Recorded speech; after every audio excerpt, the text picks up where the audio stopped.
Today we're going to demonstrate how you can use Make.com and Overledger's integration to perform offline payments. That means processing assigned transactions at a later date. So we're going to do that in two stages.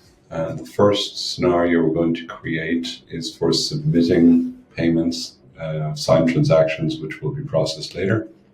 So we can do that with a webhook. When you create a webhook in Make, you get a URL. And what we're going to do is take that URL and we're going to submit our signed transaction data to it. So the first query string parameter we're going to add is the request ID, and that is the request ID given to you by Overledger when you create a signed transaction. So this value comes back in the response from Overledger.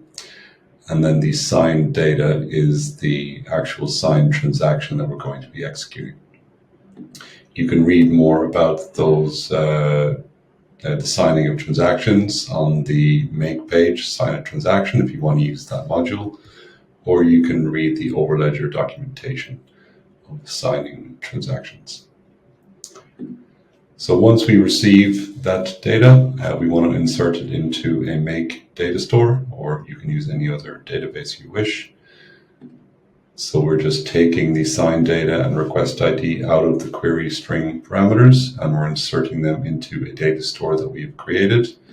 We can have a look here at the contents. So this is one I've submitted earlier, and this one is just a sample to make sure we're handling errors correctly.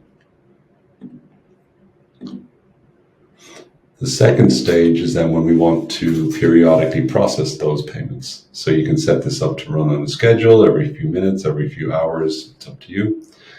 The first stage is searching our data store for any records which have not been processed.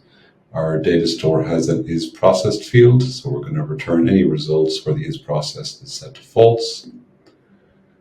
Then we're going to use the execute v2 signed transaction module in Make for Overledger. And what we're going to do is take the records one at a time, take out the signed data, put it into the signed transaction field, and put the request ID into the request ID field.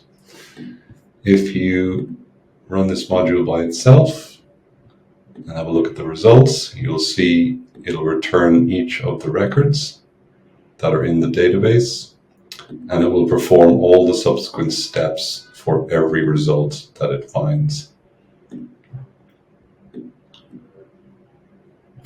Once it's executed the transaction, we either ignore it if we get an error because our second example data is an incorrect formatted signed transaction, so we're ignoring those. And if it successfully processes the transaction, we want to update the record to set the is processed value to true. So yes.